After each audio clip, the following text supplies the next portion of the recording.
Boa noite a todos vocês que estão nos assistindo aqui e nos ouvindo pelas plataformas digitais. Um grande abraço da minha parte. Que todos vocês tenham a certeza de que quem os trouxe aqui, quem te colocou nesse vídeo aqui em 2023 e quem te colocou aqui neste momento para ouvir também aí no seu carro, na sua casa, no fone de ouvido, na academia, seja onde for onde você estiver. Quero que você permita que o Espírito Santo fale com você. Hoje nós vamos trabalhar um livro que marcou a minha vida dos estudos da alta cultura. E quando eu comecei a me entregar ao estudo da fenomenologia da religião, é uma matéria, é um ramo, né, dos estudos teológicos.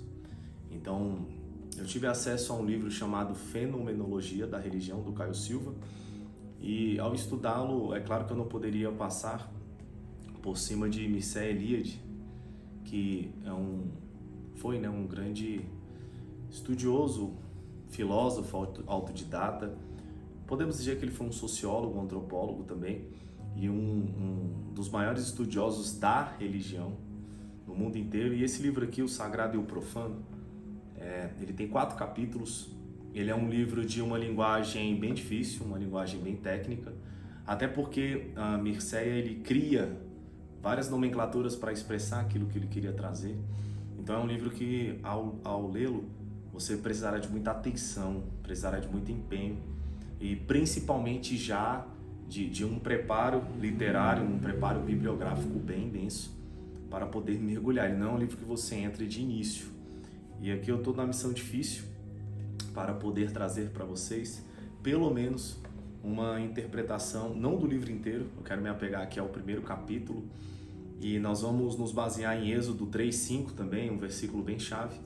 E de fato, o que me inspirou a poder falar desse livro foi porque agora eu estava no Rio de Janeiro e no domingo eu tive uma experiência que tinha muitos anos que eu não entrava em uma igreja, digamos prédio, né, evangélica, protestante.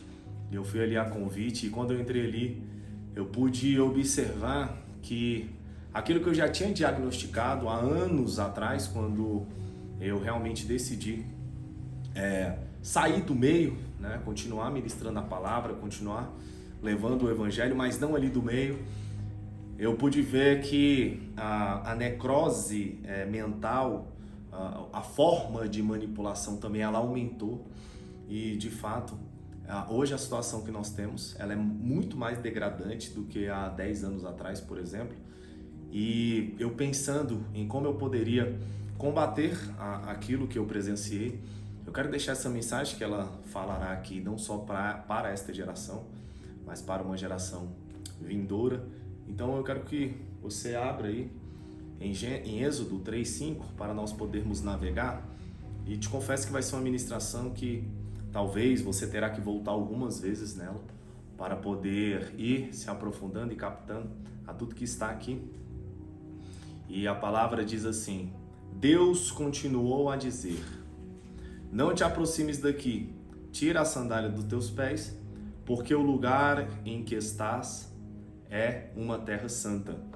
Eu acredito que quase todo mundo que nasceu no Brasil conhece esse versículo. É um versículo que ele data ali o início da chamada de Moisés para ser um libertador, né? A fase de Moisés, ela é uma fase dividida em 3 grandes períodos.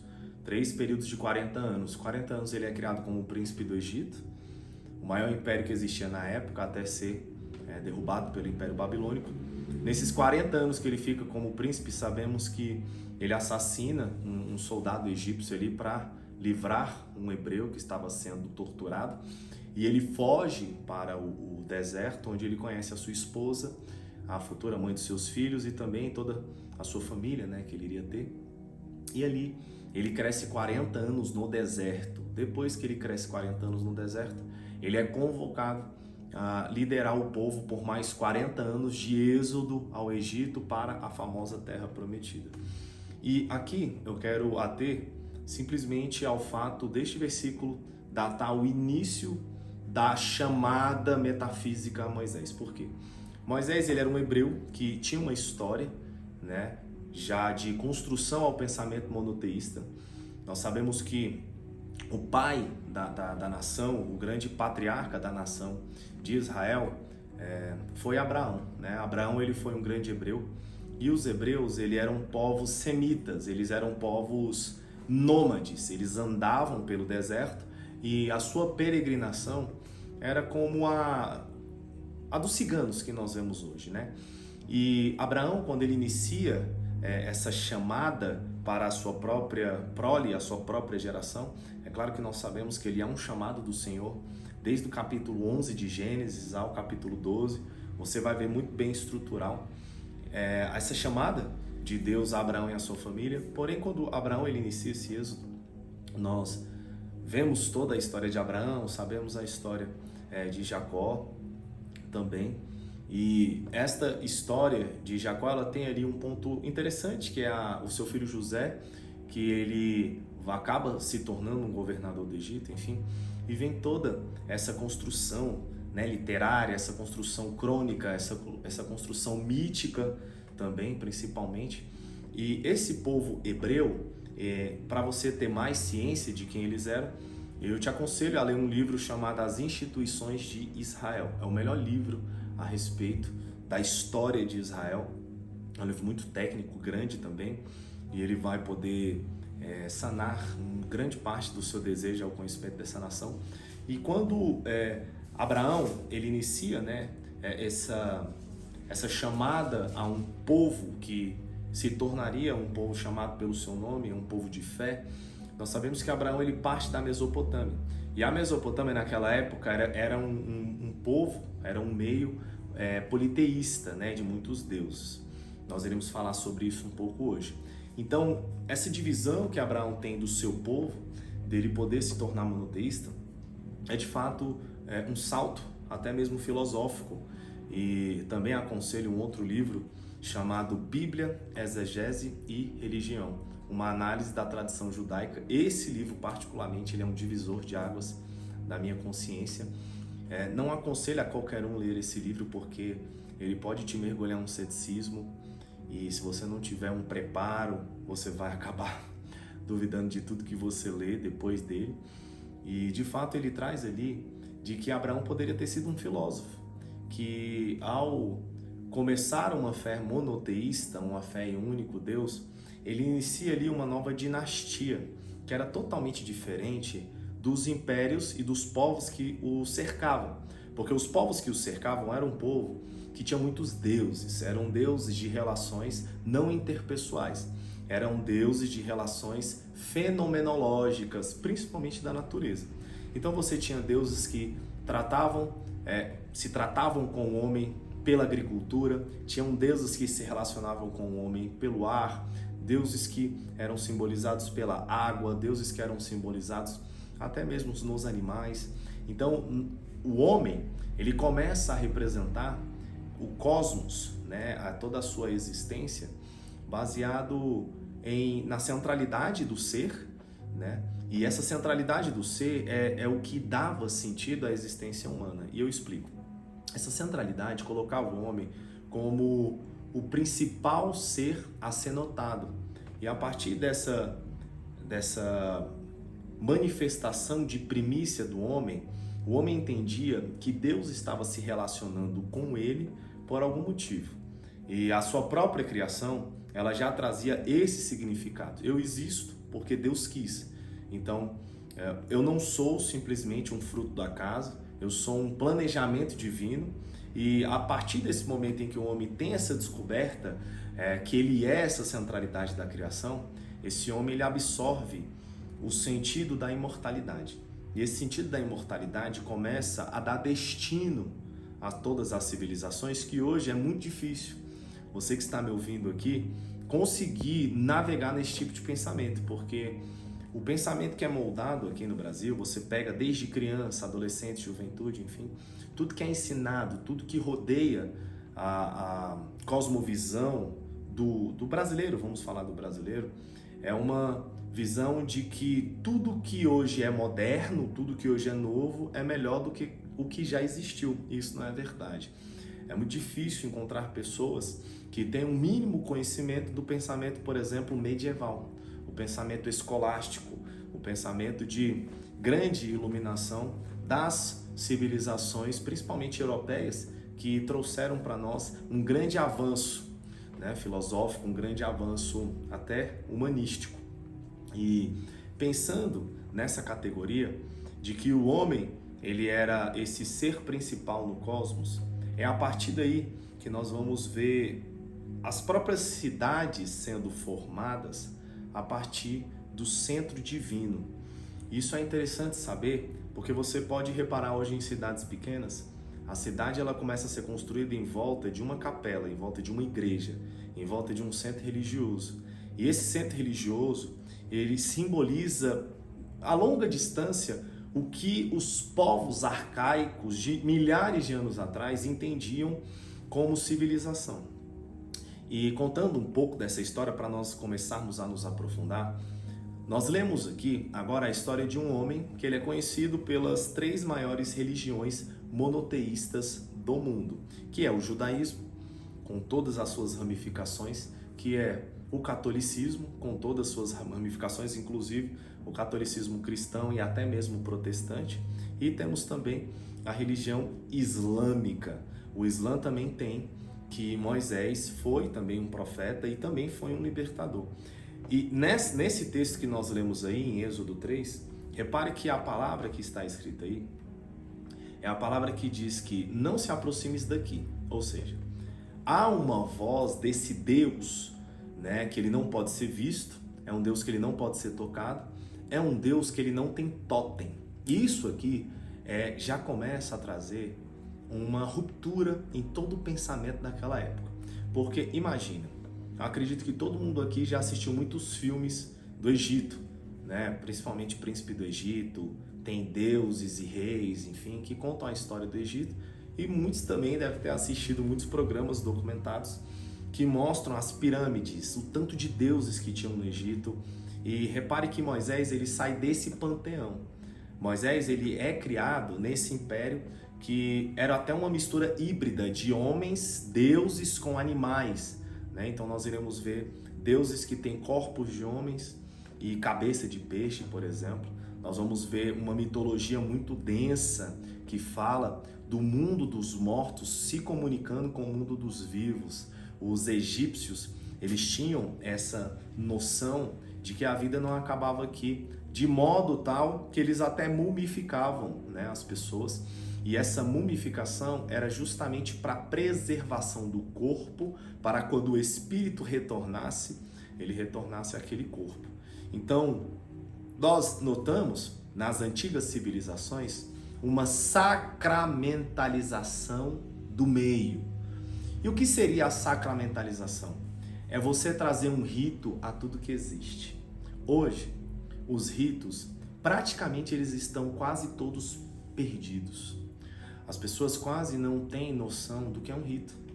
E o rito, além de ele trazer uma disciplina consciente, o rito, ele traz um senso de transcendência. Há um exemplo. Um almoço é um rito. Só que repara que hoje as pessoas, elas almoçam dentro dos veículos, elas almoçam separadas da mesa, elas almoçam na correria do dia a dia e até mesmo almoçam, na maioria das vezes, olhando a tela de um celular, olhando uma TV. De fato, a apreciação da comida em si, ela não é mais um rito para essa geração. E eu acredito que algumas gerações passadas, comer era algo sagrado. E de fato, a comida, esse ato de comer, é um ato de nivelamento. Quando as pessoas se reúnem à mesa para compartilhar aquilo que a terra conseguiu dar, e note que a terra dá, existe uma pessoa que tem uma inteligência, uma tecnologia de manipulação dos alimentos. Então, além de ter o trabalho da pessoa que planta o alimento, tem o trabalho da pessoa que colhe, tem o trabalho da pessoa que faz ser levado esse alimento até a prateleira de um mercado ou até mesmo direto do campo para casa, e depois que chega na casa ainda tem a manipulação racional da pessoa que está manipulando aqueles alimentos. E ali ela vai colocar um pouco da sua alma em forma de tempero. Então ela vai temperar com sal, ela vai usar diversas raízes, diversos produtos para poder dar um sabor à comida, para poder dar um gosto à comida, dar uma beleza, dar uma estética. E a partir do momento que essa comida é colocada à mesa, é para ser compartilhada e apreciada. Isso é um rito. E esses ritos foram perdidos. Outro rito, por exemplo, que era um rito que trazia uma noção também de transcendência, era o banho. Hoje os banhos não são mais ritos também. O banho, ele é uma tipificação de uma purificação também. Quando você está tirando do seu corpo uma impureza, o seu corpo também faz parte do seu ser, que é espírito. Então o fato de limpar o corpo também deve trazer uma noção de limpeza do próprio espírito. Então nós temos diversos ritos, que eu estou falando aqui, 2 que eu poderia estar citando centenas, que eles foram perdidos e estão sendo perdidos ao longo do tempo, como por exemplo o rito de dormir. O rito de dormir ele está sendo desprezado principalmente por essa geração, porque repare que os quartos que tem TV, a pessoa só consegue dormir com a TV ligada. Então ela só consegue dormir se distraindo. Ela não se concentra em quem ela é. Não há uma meditação das informações que foram captadas do dia, daquilo que ela viveu, daquilo que ela sentiu, daquilo que ela interpretou, daquilo que ela vai carregar para dentro do descanso, para aquilo que ela vai deixar fora do descanso. Então até mesmo o ato de dormir ele foi perdido. E além do mais, as pessoas que se dopam com remédios que as fazem adormecer sem que o sono seja fruto do processo de uma automeditação. Então até o ato de dormir está sendo perdido. E esses ritos que existiam antigamente, eles não são mais presenciados hoje. E aqui, quando Moisés ele é convocado por essa sarça que está queimando, é claro que aqui há uma pitada de crônica com mito, com linguagem metafórica, para trazer uma mensagem, mas eu quero que você se apegue quando a voz vem para Moisés dizendo, esse lugar aqui. Então, a partir de então, esse lugar é um lugar santo. E Mircea, ele relata muito bem no primeiro capítulo desse livro, que ele fala que a primeira diferenciação do homem religioso, ou seja, do homem religioso, é a diferenciação entre o santo e o profano. Só que eu sei que quase todos vocês que estão me ouvindo, infelizmente por termos nascido em uma religião totalmente dominadora, patriarcalista, a noção de santidade e a noção do que é profano é uma noção muito longe da realidade que é. O profano, basicamente, ele é interpretado como algo secular. Então repare que a todo momento nós ouvimos expressões religiosas que diz o seguinte, não, mas essa música é secular, não, mas essa roupa é secular, não, mas essa música é secular. E aí essa divisão trouxe uma palavrinha que é muito famosa aqui no Brasil que se chama gospel. Gospel significa evangelho. Então, qualquer coisa que seja gospel, automaticamente ela já recebe ali uma tatuagem, uma insígnia que transforma aquilo em algo santo, em algo sagrado. Então nós vemos que tem pessoas, por exemplo, que nasceram na igreja e de repente a moça nasce na igreja e ela se coloca à disposição de namorar um rapaz que não é na igreja. E aí, o que ela ouve? Que aquela relação dela é um julgo desigual, porque ela é santa e está profanando a relação dela porque aquele rapaz não comunga da mesma religião que ela. Ou alguém que está também na igreja, está se desenvolvendo aí na sua catequese, no seu evangelismo pessoal, e aí ele vai e escuta uma música secular. Ou seja, ele está profanando o seu templo porque ele está ouvindo uma música que não é gospel. Ele está ouvindo uma música que não fala em nome do Senhor. Então, essa conexão entre santo e profano é uma conexão muito rasa. E baseado aqui em Mircea, quando ele trata sobre o que é santo para o homem, eu quero que você dobre a sua atenção para isso que eu vou falar, porque o santo, ele é aquilo que te traz um sentido. Então, santo, nessa conexão que nós estamos trabalhando aqui, nessa profunda investigação, em qualquer religião que você for no mundo, O santo é aquilo em que separa a consciência do homem e traz um sentido. Então todos esses ritos que eu falei aqui atrás, eles podem ser ritos santos. Então a sacramentalização da vida do homem, antigamente, estava quase toda correlacionada à transcendência. O homem transcendia o tempo inteiro. Repare que existiam civilizações que as portas da casa, de todas as casas, eram viradas para o Oriente. Porque eles entendiam que a porta ser virada para o Oriente era uma inclinação já à primeira adoração quando o sol nascesse. Temos aqui comidas, o modo de cozer alimentos, o modo de andar, o modo de se portar, eram modos totalmente sacros, que traziam a noção de que a divindade estava para o homem se relacionando. As arquiteturas, as disposições das cidades, se você for ali para Machu Picchu, por exemplo, se você for nos impérios astecas e maias que nós temos durante toda a América Latina, você vai reparar que as cidades todas elas começam em volta de um centro de adoração. Então você tem um grande ziggurat, ou seja, uma grande pirâmide, e através desse centro religioso eles começam a montar toda a sua estrutura e toda a sua civilização. Até mesmo o rito do casamento, ele começava no eixo espiritual. E hoje eu tive a oportunidade, enquanto nós estávamos na formatura da manhã, e quando eu estava entrando em forma, veio um colega de trabalho que eu ainda não conhecia, e ele chegou para mim e disse assim, enfim, vou pular as partes que ele falou, que foi de elogio pessoal para mim, e aí ele disse assim, eu estou te escutando todos os dias.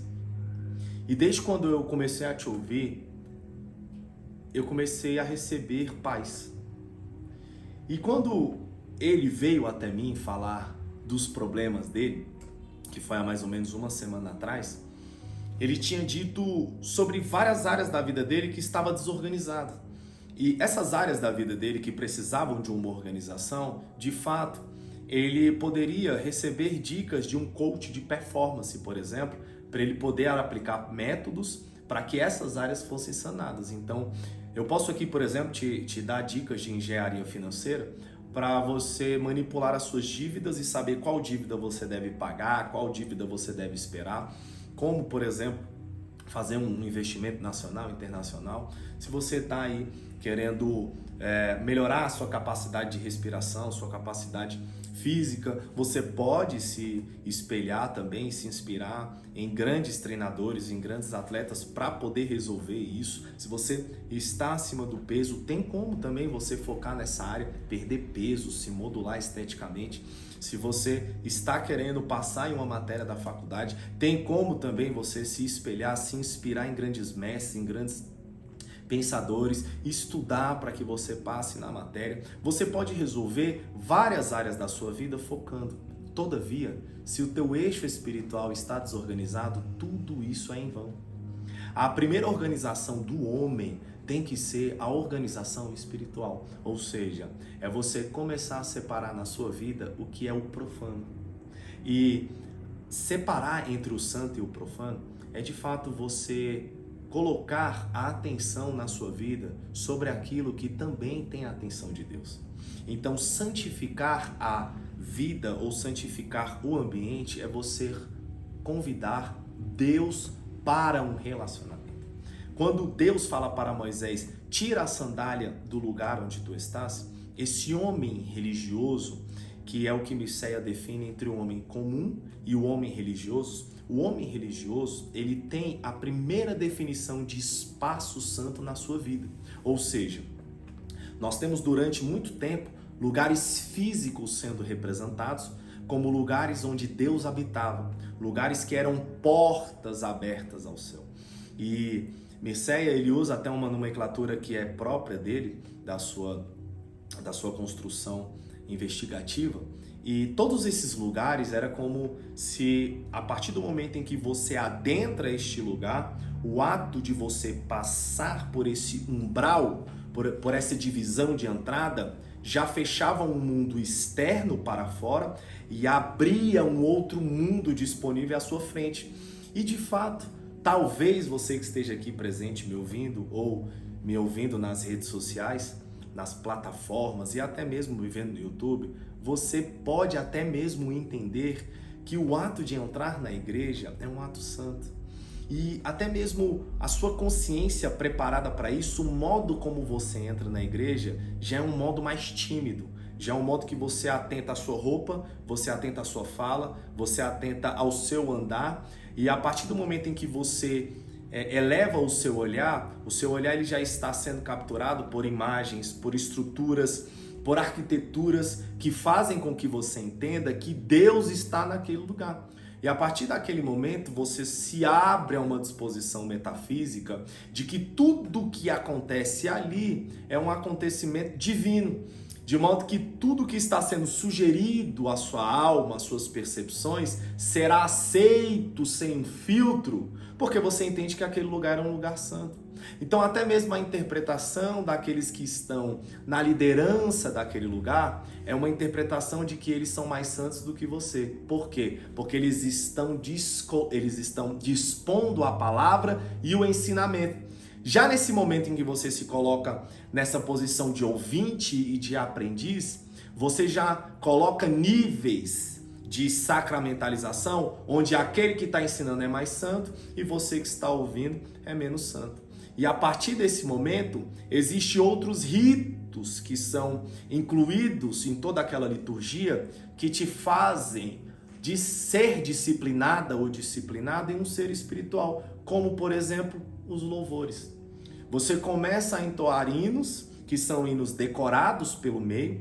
Esses hinos decorados, eles são tidos como mantras. Esses mantras, quando eles são colocados, as ondas sonoras praticadas, os tons trabalhados, a melodia disposta, toda a harmonia produz um senso de catarse e ali realmente você acredita que os céus estão sendo abertos, porque você está se arrepiando, você está sentindo uma atmosfera mais doce, uma atmosfera mais palpável, e a partir daquele momento, daqueles louvores, daquela indução, virão palavras para colocar em você algum senso de realidade divina, algum senso de realidade espiritual. Vai vir também uma dogmatização, que ela pode ser direta, objetiva, falando o que você deve fazer ou não, mas também pode ser uma dogmatização subjetiva, sobre aquilo que não está sendo obrigado, mas é como se você não fizesse, você começa a se sentir culpada ou culpado. Tudo isso, quando eu estava lá neste lugar, no domingo, eu comecei a reparar tecnicamente como tudo isso hoje ainda está sendo produzido e como que as pessoas realmente elas se resetam quando entram nesses lugares.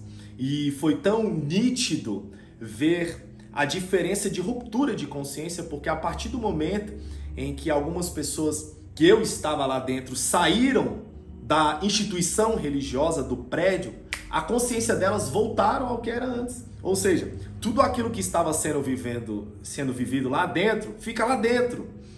Aquilo que devia ser transportado para fora em modo de vida, em modo de consciência, é esquecido. Porque de fato, a obrigação já foi praticada. As horas santas foram colocadas à disposição no lugar que é santo. E o lugar que é santo, ele é físico. De todo modo, aquilo que acontece no antro religioso físico é algo sagrado, é algo santo. E aquilo que acontece fora é o profano. De modo que até o copo que tem lá dentro é o copo santo. O banco que tem lá dentro é um banco santo. Se você pega o microfone que foi usado para ministrar a palavra e leva para um outro lugar para ser cantado música sertaneja, um pop rock, você está profanando o microfone que é santo. Então, a santidade nessas estruturas são santidades tópicas. São santidades que elas não emergem dentro do homem, elas não transcendem. E o que é uma transcendência? É de fato você transpassar algo, ou seja, quando você transcende, você transpassa o seu próprio ser. E transcender humanamente falando, é tudo o que você for fazer, você fazer para a glória de Deus.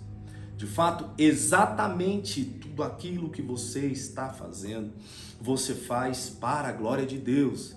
Se você tem também um rito que é totalmente desprezado, principalmente na prática religiosa aqui no Brasil, que é o jejum, que é o propósito. A primeira ministração minha no Spotify, eu falo sobre o verdadeiro jejum. Se você abrir em Isaías 58, você vai ver o Senhor falando sobre o que é o verdadeiro jejum.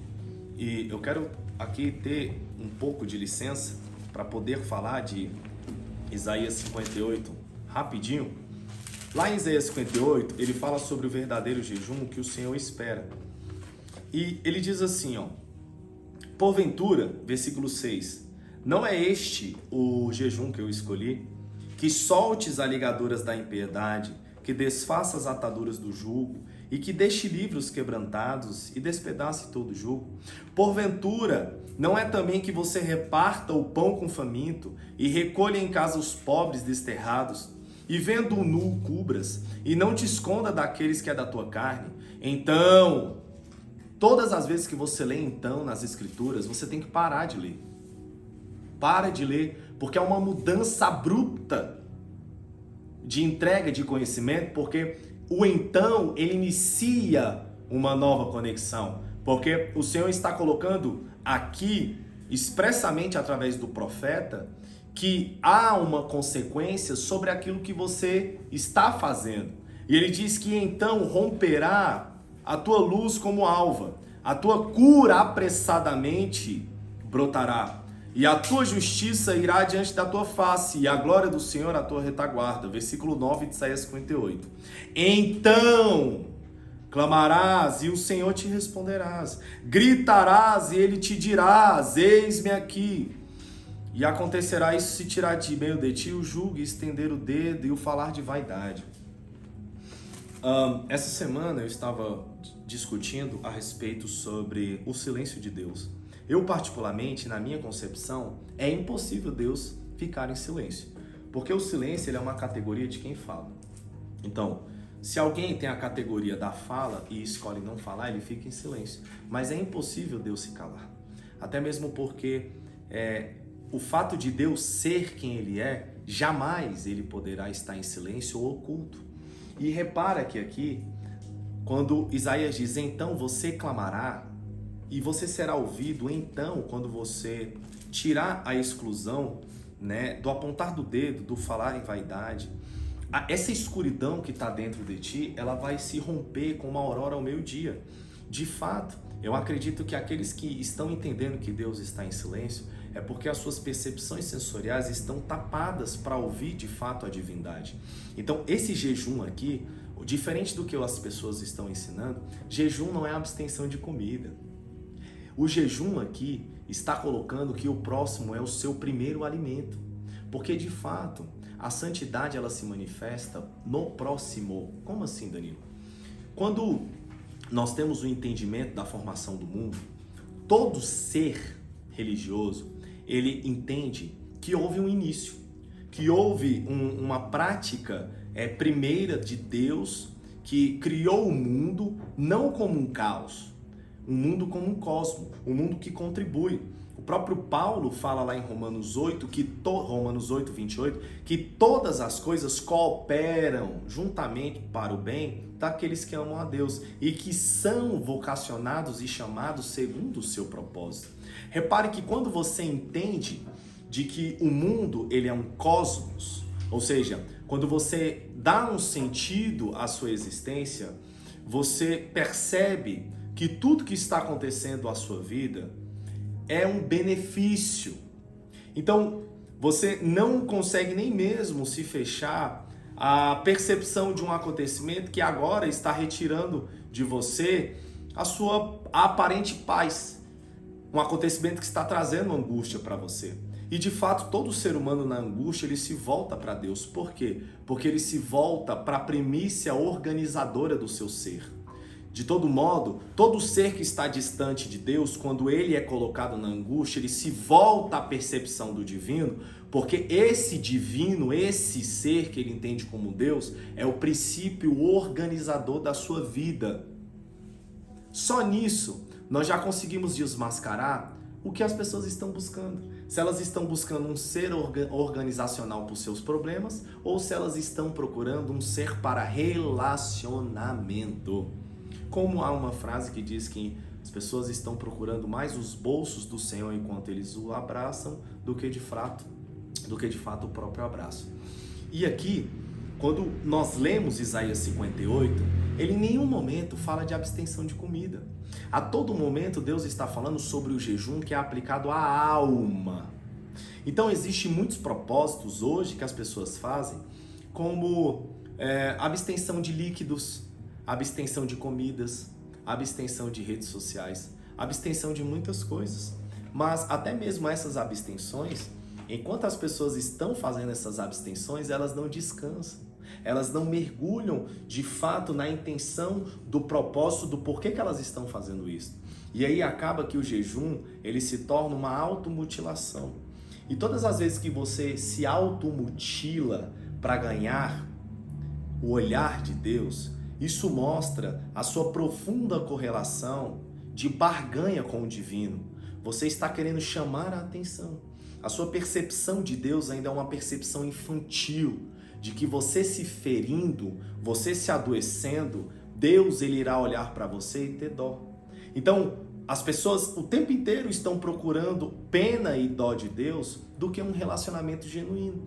E o Senhor está dizendo aqui que o verdadeiro jejum é você romper as ligaduras da iniquidade, você tirar o julgamento do apontar do dedo. Ele está a todo momento aqui falando que o verdadeiro jejum é para que você se transforme em um ser humano. O verdadeiro jejum é para que você descubra o outro como o primeiro altar. E quando eu estava falando aqui alguns minutos atrás sobre quando o homem religioso ele entende de que o mundo foi criado, se você for lá em Gênesis no conto que diz como que Deus cria o mundo, Deus ele implanta um jardim e coloca o homem. A partir do momento em que Deus planta um jardim, só o ato de plantar o jardim ou de cercar o jardim não era algo santo. O jardim se santifica na presença do homem, porque é o homem que traz a correlação do sagrado com Deus, porque é o homem que vai se relacionar com Deus. E de fato, essa relação que Deus tem com o homem é uma relação para a consciência, não é uma relação somente de ritos, não é uma relação estabelecida simplesmente por o homem desenvolver um método e através desse método ele tentar alcançar a relação com Deus. Porque a religião, na etimologia da palavra, significa uma religação para algo. Então, o homem, quando desenvolve a religião ela tem como o seu último fim, o fim do sofrimento. Então, a religião está para o homem, assim como está para o fim do sofrimento. Então, o homem se apega a uma religião para findar o sofrimento. Já a sacramentalização da vida do homem não está para o fim do sofrimento, está para uma relação interpessoal com Deus.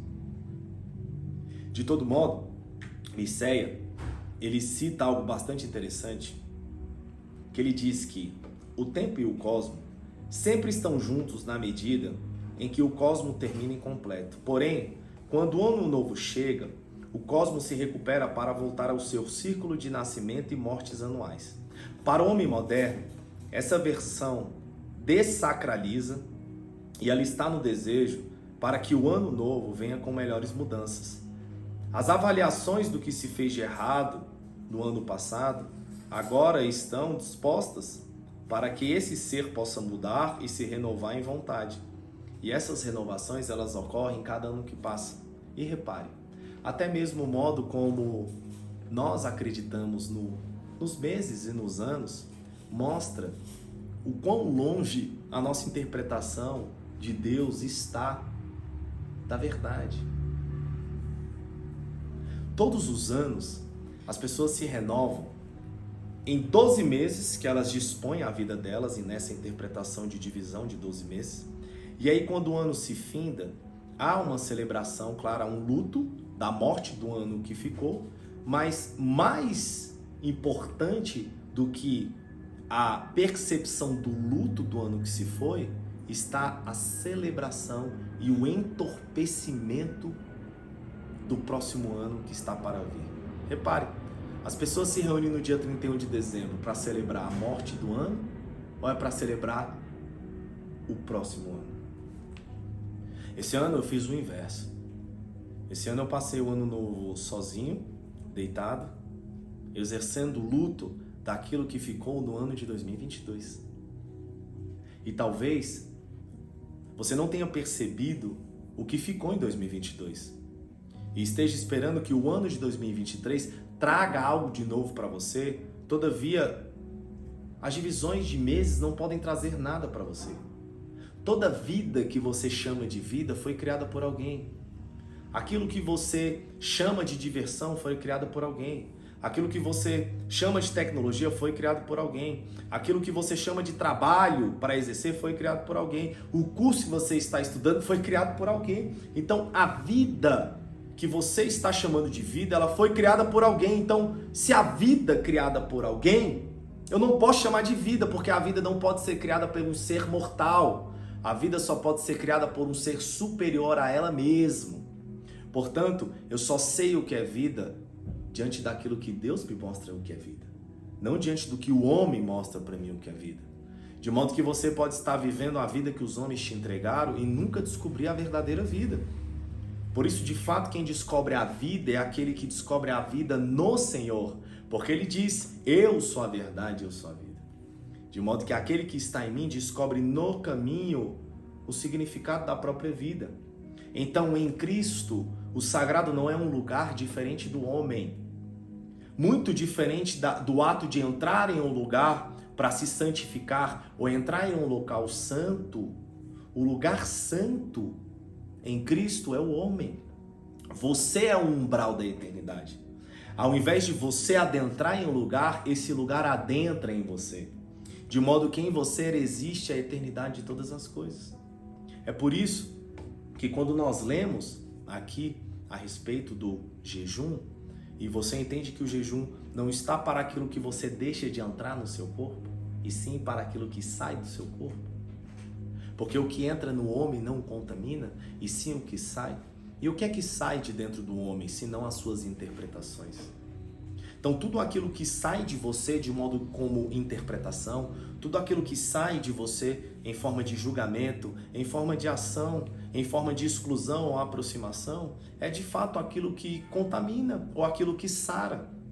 É por isso que esta consciência que é adquirida em Cristo, quando Paulo fala lá em Colossenses que nele não há divisão de dias, nele não há meses, nele não há lua nova, não há sábado, não há festas. Nele está consumido todo o fato da existência.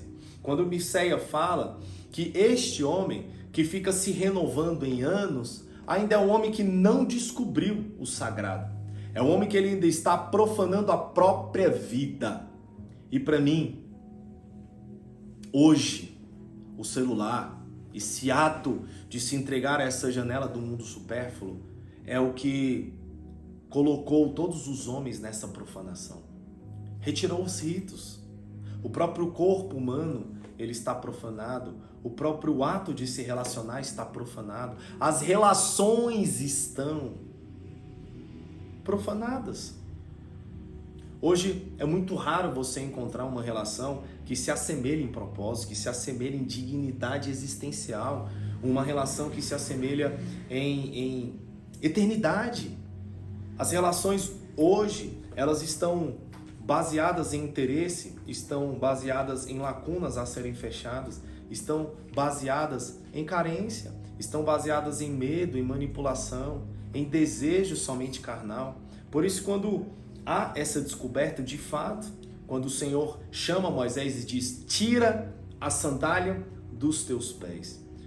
Esta mensagem está dizendo que neste lugar que é estabelecido como santo, eu não quero que você traga as impurezas do mundo profano para aqui.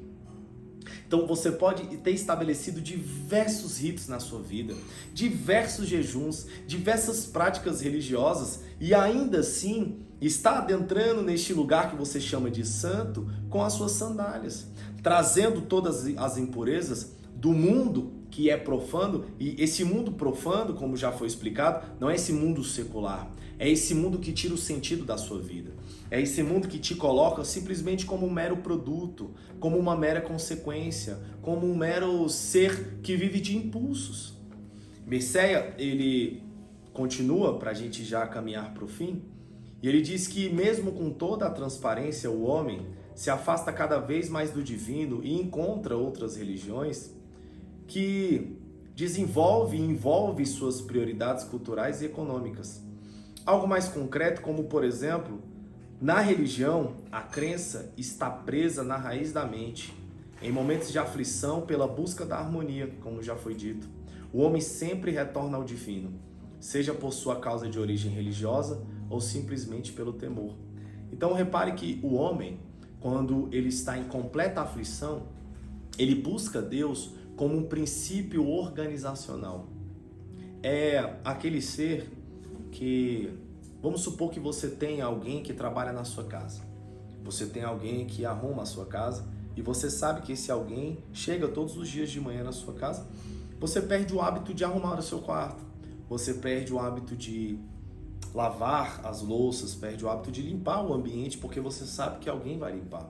Então, de fato, você passa a viver até mesmo uma vida em desorganização, sabendo que sempre terá alguém que irá organizar a sua vida.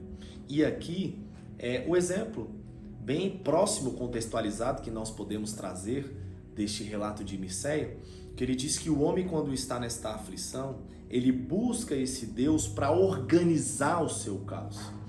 E antigamente, o cosmos, o universo, estava atrelado ao homem. O homem, ele se direcionava correlacionado com o cosmos. E hoje o cosmos, ele está somente para estudo a par do homem. Repare que hoje são lançados satélites, são lançados telescópios que estão entregando imagens fantásticas do universo, mas isso não está afetando no conhecimento do homem a si mesmo. E antigamente, sem telescópios, somente com a vista do homem para o céu, o homem já trazia para si uma transcendência. Então, só o fato de contemplar a natureza, o homem trazia Deus para si mesmo e para todas as suas correlações. Lendo esse último parágrafo aqui de Mircea, ele diz que, diante disto, nós podemos dizer que, de acordo com o homem religioso, o mundo existe porque foi criado pelos deuses. Pois, como o mundo existir, isso prova a sua existência. E a existência do mundo faz com que o cosmos seja um reflexo dos deuses. Entretanto, a aproximação do mundo só está presente no território do homem arcaico. Para o homem moderno, o cosmos não tem uma atividade, não existe uma passagem, é algo sem transmissão, isso é, sem valor cosmológico. Neste caso, o que permite supor que, mesmo para o homem e o cristão autêntico, o mundo já não é sentido como a obra de Deus. Repare que hoje nós estamos presenciando várias catástrofes, diversas catástrofes naturais. Nem mesmo essas catástrofes estão entregando por homem uma meditação da transcendência. O homem nem mesmo consegue entender que ele, ao ferir a natureza, ele está ferindo a sua transcendência. O homem, ao invadir, por exemplo, um local que não é para ser invadido, ele de fato ali está ferindo até mesmo a possibilidade sua de transcender. Hoje eu fiquei muito feliz ao entrar na padaria para comprar um lanche e uma atendente ficou me olhando e ficava me olhando. Daqui a pouco ela sorriu para mim e disse: "Não está lembrada de mim, não?" Eu falei: "Olha, eu tô lembrado, mas eu não sei de onde." Ela disse: "Eu sou lá da invasão que você conversou com a gente. Teve uma derrubada ali em um local aqui no Riacho Fundo e quando as pessoas ficaram, despejadas das suas casas, eu fui lá conversar com eles e entender o que tinha acontecido, por que eles foram parar lá, quem eles eram, né? E ela até me disse que eles estavam lembrando de mim, eu até mandei um abraço para ele, para as crianças. E ela estava ali empregada, ela já tinha um local, só que alguém falou para ela que se ela invadisse lá, ela ia ganhar. Só que lá é um lugar de preservação ambiental, lá é um lugar que não pode ser invadido.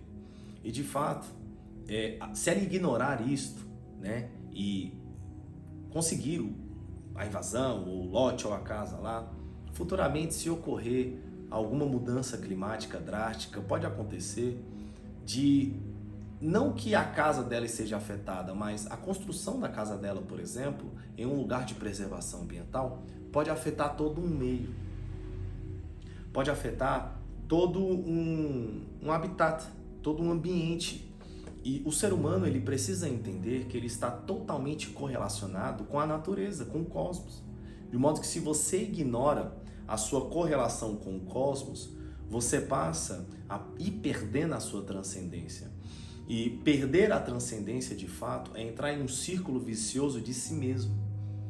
Eu vejo hoje pessoas que estão com problema de ansiedade, problema de pânico, estão com problemas psíquicos, problema na alma, problema em sentimentos, e pouco se investiga na interiorização desse ser. Muito se investiga, quando vai fazer a anamnese desse paciente, simplesmente em distúrbios químicos e enfia química no ser.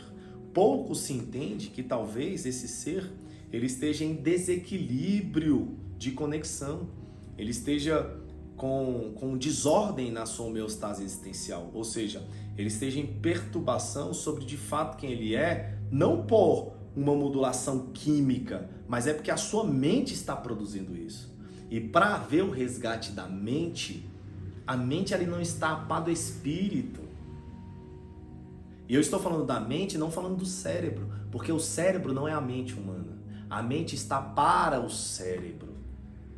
O cérebro é um órgão que controla nossos impulsos nervosos, é nossa central pensante. Mas antes do cérebro, há a mente. E é preciso tratar a mente do ser. E nós só conseguimos tratar a mente do ser provocando a noção desse ser, da sacramentalização da sua vida. O homem precisa entender que ele é santo. Santo no intuito de ser eterno. E a partir do momento em que ele santifica a sua vida, ele começa a provocar a eternidade em todos os seus ritos. De modo que tudo que ele faz para a eternidade. Cada momento que ele tem, cada disposição que ele tem, ele entende que ele está recebendo um fluxo da eternidade. Cada relação que você tem, cada passo que você dá, cada ato que você toma, é um ato eterno, é um ato de dimensão maior do que você mesmo. E de fato, para entender a divisão entre esta nomenclatura santo e profano, você precisa, a partir de hoje, aprofundar na investigação da tua vida sobre o que de fato é santo para você. Você entende que os seus estudos, eles são santos? Basta você se perguntar qual é o sentido de você estudar o que você estuda. Por que você está estudando? Para adquirir um diploma ou para adquirir o conhecimento? Por que de fato você faz o que você faz? A partir do momento em que você não tem um sentido para algo, esse algo na sua vida é algo profano. É algo que está perdido, é algo que está no caos. Agora você não deve cair na falácia de que o caos ele é auto-organizacional. O caos vai se organizar simplesmente porque tem que se organizar. Que o ano vai mudar porque é um ano novo, porque os astros estão alinhados de outra maneira, porque vai vir mudanças governamentais. Hoje eu estava falando, por exemplo, de uma atitude do governo. O nosso ministro da Fazenda, o que ele fez? Ele recolocou, os impostos sobre a gasolina. Consequentemente, o que aconteceu? Nós tivemos um aumento da gasolina, ok? Esse aumento da gasolina aumentou em bilhões a arrecadação do governo. Com essa arrecadação, o que ele fez? Ele aumentou o Bolsa Família. Então, o Bolsa Família, ele foi aumentado R$50 para crianças abaixo de 11 anos, se eu não me engano, para gestantes, e aumentou um pouco mais no contingente total. Só que esse aumento veio de uma arrecadação dos impostos da gasolina. Ok. E aí, eu estava ouvindo os porta-vozes, né, do governo falando que o pobre não está sendo afetado, porque a gasolina está sendo paga porque quem tem dinheiro para comprar carro. Tá ok. Como é que o alimento chega lá no interior ou na casa do pobre? É de avião? É de caminhão? O caminhão vai como? Ele vai a ar? Ele vai a água? Ele vai a gasolina? Logo então, o produto final vai ser onerado pelo consumo da gasolina. Então a passagem de avião subiu, consequentemente todos os produtos da prateleira do mercado vão subir, porque o transporte de alimentos no Brasil, principalmente o transporte de produtos e serviços no Brasil, ele é terrestre. Então tudo vai ser onerado, de modo que aquele que está em uma condição inferior socialmente, ele pode ter ganhado R$100 a mais de assistência do governo, mas esses R$100 a mais não vai cobrir o preço da inflação que ele vai ter que gastar agora para consumir os mesmos produtos. Então, de fato, essa política assistencialista é só uma enganação, dizendo que vocês estão ganhando, mas de outro lado eu estou tirando. E a vida é assim. Você pode estar ganhando benefícios por muitas vias. Muitas vias. E esses benefícios que você recebe por essas vias agora podem trazer um prejuízo lá na frente. E para encerrar, estava conversando hoje com o meu parceiro de trabalho, que é mais velho do que eu, e aconteceu algo engraçado hoje. Nós estávamos no restaurante e de repente eu vejo uma moça olhando para ele de modo diferente. Eu falei, rapaz, essa moça quer algo com ele. E aí ela se colocou entre ele e ficou na nossa frente, na fila do restaurante. E ele não a viu e ela cutucou ele. Do modo que ele olhou para ela, eu percebi algo. Eu falei, rapaz, esses dois aí já se relacionaram. E eles começaram, falaram lá e tal.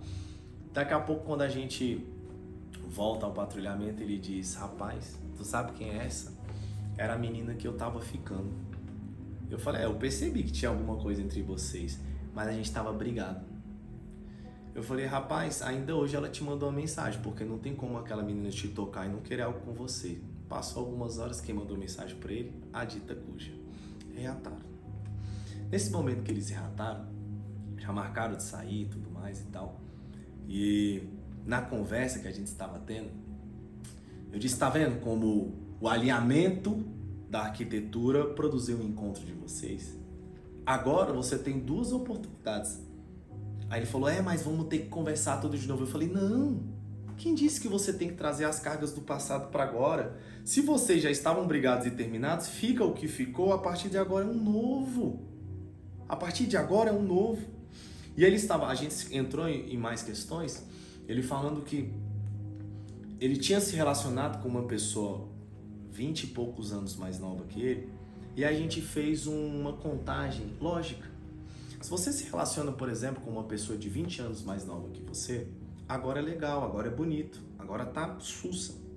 Mas vamos supor que você chega à idade dos 60 anos e essa pessoa tem 40. Como que vai ser essa relação? A diferença corporal já vai ser gritante. A disposição física também. Quando essa pessoa chegar aos 70, você ainda tá com 50. E aí, como é que vai ser? Se for amor, vai perdurar. Mas ainda assim, vão ter obstáculos que você vai ter que enfrentar, que eles serão maiores do que o agora. Porque o agora está se encaixando. O agora, até mesmo pelas disposições que foram colocadas, tá bem, tá andando, vocês estão fazendo dando certo. Mas repare que isso lá na frente vai fazer uma grande falta. É como, por exemplo, na academia. Você tem 4 séries de 12 repetições. Ao final de cada série, você rouba 2 exercícios. No final, nos 4 exercícios vezes 2, você vai roubar 8 repetições. E essas 8 repetições vão fazer muita falta no seu desenvolvimento muscular. Então, o roubar, né, nessa licença poética que eu estou falando aqui, nos exercícios, aparentemente você não está perdendo nada. Muito pelo contrário, você está ganhando, porque você está evitando a dor, mas no resultado, lá na frente, Se você somar isso em cada exercício, 8, com 8 e 8, 8. Vamos supor que você faça 5 exercícios, calcula 8 por 5, dá 40. Você roubou 40 séries. 40 séries é muita coisa para o desenvolvimento muscular. E aí você não sabe porque está indo na academia, está cansando, não está tendo resultado como esperado. É simplesmente porque você não está pensando no benefício ou na administração vindoura. Você só está olhando o ato do presente. E o que isso tem a ver, Danilo, com o sagrado e o profano? Tudo. Você está profanando a sua série de repetições, porque você está tirando o sentido dela. Tudo que você tira o sentido na sua vida, você profana ele. Então o seu trabalho pode estar sendo profanado. A sua faculdade pode estar sendo profanada. O seu namoro pode estar sendo profanado, o seu casamento pode estar sendo profanado. A sua vida em si, ela pode estar sendo profanada porque você tirou o sentido dela. E primeiramente, para trazer o sentido, você precisa recuperar o seu eixo espiritual. E o eixo espiritual, ele é facilmente tomado. Basta um arrependimento, uma humilhação em espírito. É claro que depois, aparentemente vai ser difícil para você, porque quando você se disciplina a viver nesta secularidade da sua vida, os ritos, eles vão perdendo valor. E aí, para você resgatar valor nos ritos, vai doer, porque vai exigir orgulho. Orgulho de quem? Orgulho de quem tinha tido uma vida sem se preservar nesses ritos. Hoje, eu postei um vídeo de um menino que me emocionou muito, do Havaí. Ele acabou de cantar, ele ganhou o Golden Buzzer, o Golden Ticket do American Idol. Ele veio do Havaí e o pai dele morreu em novembro do ano passado. E ele fez uma música pro pai dele. E ao chegar lá, ele contou a história. Quando ele estava contando, ele chorou. E ele já provocou uma atmosfera entre os jurados, diferente. E a partir do momento que aquele menino pegou o violão e começou a louvar não, ele estava cantando, né? Mas para mim ele estava louvando. Ele provocou uma emoção tão abrupta naquela sala que os jurados começaram a chorar. Todos os jurados começaram a chorar. E aí ele no final chora também, e ele até posta depois, eu já estou acompanhando no Instagram, ele tira uma foto no túmulo do pai dele dizendo: pai, eu ganhei o Golden Ticket e o senhor não estava aqui, gostaria que o senhor estivesse. E aquilo me trouxe uma reflexão de que, e se eu perdesse os meus pais hoje do meu convívio existencial? Eu não me arrependeria, de fato eu não me arrependeria. Eu vivi uma vida muito intensa com os meus pais. Eu tenho memórias muito vivas com os meus pais. A identidade da minha mãe em mim, a identidade do meu pai em mim. A gente teve uma vida muito vida. E eu agradeço a Deus pela pobreza que nós nascemos. Porque de fato a pobreza que nós nascemos nos uniu muito. Toda a trajetória que a gente veio construindo em mudanças por diversas cidades, as limitações sociais que a gente tinha, como que nós tínhamos que nos manifestar socialmente, o empenho ao esporte, o empenho até mesmo na igreja, né, que minha mãe nos levava e praticava, o empenho que a gente tinha nas viagens, eram viagens muito unidas, uma amizade muito grande. Nós temos uma identidade familiar muito forte, muito arraigada. E de fato, quando eu estava hoje meditando ao vir para casa, Deus ainda me deu o presente de buscar minha irmã e o meu sobrinho na escola. Eu estava olhando a dádiva de poder buscar hoje o meu sobrinho na escola onde eu estudei. E isso foi me trazendo tanta nostalgia e me trazendo um agrado em Deus, por eu não ter desprezado as pessoas que eu amo, por não ter desprezado as relações que Ele me colocou à disposição, por não ter desprezado conhecer um garçom em uma lanchonete, por não ter desprezado conversar com pessoas que acabaram de ser despejadas do seu barraco e agora chegar na padaria e encontrar essa pessoa, sabe?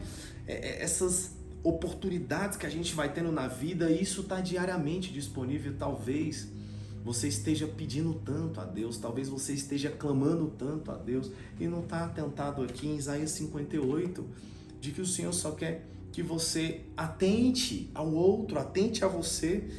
Porque a partir daí, então, quando você clamar, ele diz que a escuridão se clareará como ao meio-dia. E talvez você esteja praticando ritos ritos sagrados muito tempo. Sabe, quando eu vejo já uma alienação religiosa em alguém, eu já fico esperando o outro lado da decepção, porque é uma alienação que vai produzir uma decepção e talvez essas pessoas não conseguirão mais se relacionar com Deus depois da decepção, porque a relação que ela tem com Deus é essa relação de prédio, essa relação de CNPJ, essa relação de rito. E esses ritos, quando eles são impostos por outrem, eles não produzem uma profundidade de consciência. E aqui, para deixar essa mensagem hoje, eu quero te provocar para que você santifique a sua vida. Até mesmo esse encontro aqui. Esse encontro que acontece, às vezes, de maneira mais simples do que vocês imaginam, né? São encontros que estão entrando em lares que eu nem mesmo consigo imaginar e comensurar. Você que está aí deitado ouvindo esta palavra, talvez em prantos, talvez de joelhos, que foi algo que eu pedi a Deus por anos para que eu pudesse adentrar nestas casas e as pessoas tivessem os seus ossos vibrados, pudessem ter as suas consciências arrebatadas pelo Senhor. É isto que eu quero que o Espírito te produza, essa profundidade para que você perceba e defina o santo. Portanto, tire a sandália dos teus pés, porque o lugar que tu pisas é santo. É a partir daqui que o Senhor envia Moisés. É a partir desse momento em que ele define o que é santo na vida de Moisés, que a partir de então, o profano se estabelece. E esta semana, lá no Rio de Janeiro, ao ouvir o lamento existencial de uma vida, eu fiz uma pergunta: o que é que você quer da vida? A resposta que eu ouvi: eu não sei. Então deixa eu mudar a pergunta: o que você não quer da vida? Veio a resposta: pronto, a partir do que você não quer, defina o que você quer. Porque se você não tem um destino, uma escolha, qualquer caminho para você é caminho. E pare de colocar Deus como álibi, como que se você se jogar em um local, esse local vai ter que se organizar para te beneficiar. Não. A organização, ela exige empenho, disciplina, renúncia. E o único mundo que existe é dentro de você. Só existe esse mundo. O que você interpreta para fora, ainda assim está dentro. A opinião que você tem do outro, ainda assim é a tua opinião. Aquilo que você acha do que fizeram com você, ainda é aquilo que você está fazendo com você. Porque a única interpretação que nós temos do mundo é a interpretação para dentro de nós. E aqui eu encerro essa mensagem e deixo esse carinho no seu coração. Amém?